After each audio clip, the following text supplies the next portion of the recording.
Hello students, how are you all? I hope that you are all fine. Welcome to my YouTube channel, The Hope 706. Please subscribe the channel and click the bell icon so that you can watch my next video. Students आज के lecture के साथ शेख बिलाल फल advocate आपके साथ हाजिर है। आज हम लेक्चर करने जा रहे हैं नाज़रीन। लेक्चर नंबर 15 है हमारे पास बीएससी इंग्लिश सीरीज़ का। चूँकि इसके कुछ 20 एसेस हैं जो मॉडर्न एसे हैं, मॉडर्न प्रोज हैं, उनमें से हमने 15 नंबर पे आज करने लगे हैं अल्हम्दुलिल्लाह। 4-5 दिन में इंशाल्लाह इसको कंप्लीट कर दूँगा और एग्ज़ाम शुरू होने से पहले आपको जो इम्पोर्टेंट एसेज हैं, राइटिंग एसे की मैं बात कर रहा हूँ, उसके बारे में मैं इंशाल्लाह लेक्चर करके आपको बता दूँगा। आइए देखते हैं आज का जो लेक्चर है, the grey beginning.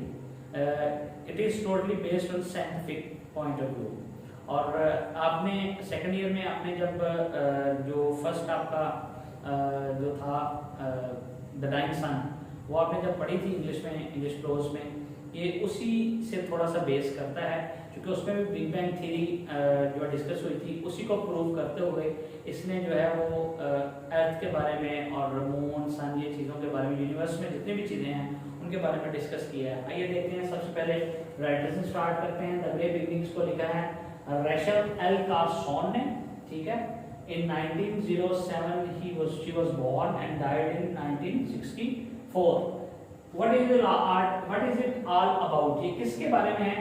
The essay The Grey Beginnings deals with the creation of the earth, the sea and the moon in an interesting manner. बड़े इंटरेस्टिंग मैनर में इसने बताया है हमें कि जो द ग्रे बिगिनिंग है, ये जो सारा जो जमीन है, ये जो सारा जो हमारा सियारा है, प्लेनेट है जमीन का, ये ग्रे है, ठीक है। ब्लैक ग्रे, ये ग्रे टाइप है, तो ग्लूमी है, अनब्लीच्ड है, ठीक है, ब्लीक है, डार्क साइड्स हैं। ये उसने डिस्कस किया है कि स्टार्ट में जो सबसे पहले जिस तरह जो है ये एक बॉल होता था, तो ये जिस तरह सूरज के करीब गया ये फट गया, कोई बिग बैंग वाली थ्योरी, और ये डिफरेंट जो है वो प्लांट्स में जो है वो डिवाइड हो गया और स्पेस में फैल गया। इसके अबाउट देखते हैं इसके इंपॉर्टेंट पॉइंट्स स्टूडेंट्स। सबसे पहले the word grey has different shades of meaning. इसके डिफरेंट शेड्स हैं। In this essay there are discuss the writer about two different shades. दो शेड्स को डिस्कस करता है। नंबर 1 कहती है it means gloomy and dismal.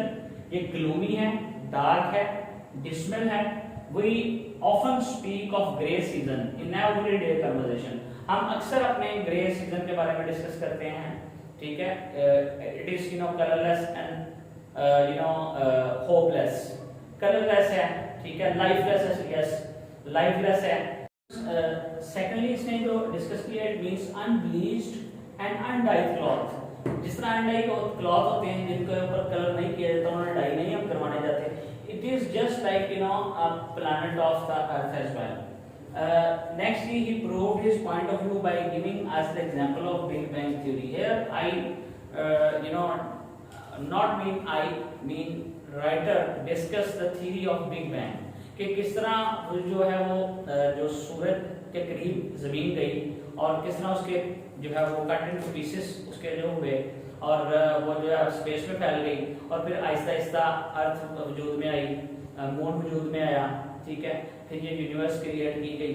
इस तरह उसने डिस्कस किया राइटर ने। इसके बाद इन द बिगिनिंग, स्टार्ट में जब अर्थ was visited by earthquakes, start में चूंकि बैलेंस नहीं था जमीन पर, इसलिए कहीं पहाड़ कहीं नहीं थे, तो पहाड़ इसलिए बनाए गए थे, माउंटेन इसीलिए अल्लाह ताला ने क्रिएट की थी ताकि इसका बैलेंस रखा जाए और ये अर्थक्वेक्स को, ये जो इसके अंदर ये स्टम्बलिंग है ऊपर नीचे होने वाली, इसको कंट्रोल की जाए। अर्थक्वेक्स आते थे स्टार्ट में, make of volcanoes and constant crumbling mountains. Volcanoes मैंने आपको पहले डिस्कस किया, क्रम्बलिंग माउंटेन्स थी, फिर इसको बैलेंस करने के लिए आहिस्ता आहिस्ता जो है अल्लाह ताला की ज़ात ने जो है इसको बैलेंस किया, तो फिर ये ज़मीन माज़ वजूद में आई और इसके अंदर फिर हर चीज़ अल्लाह ताला ने इसकी ज़रूरत के मुताबिक रखी। और आज जो हम इसमें रह रहे हैं, ये जो हम आपसे बात एक कर रहे हैं, ये सारा कुछ जो है वो ये बिगिनिंग, ये ग्रे बिगिनिंग को डिस्कस किया बड़ा ब्यूटीफुली राइटर ने कि स्टार्ट में किस तरह थी, फिर आहिस्ता आहिस्ता इसमें with the passage of time जो है वो इसमें जो है वो क्लैरिटी आती गई और बड़ा ज़बरदस्त ये सिस्टम बनता गया। तो स्टूडेंट्स ये it is not as and as important as the other essays of the BScs as well.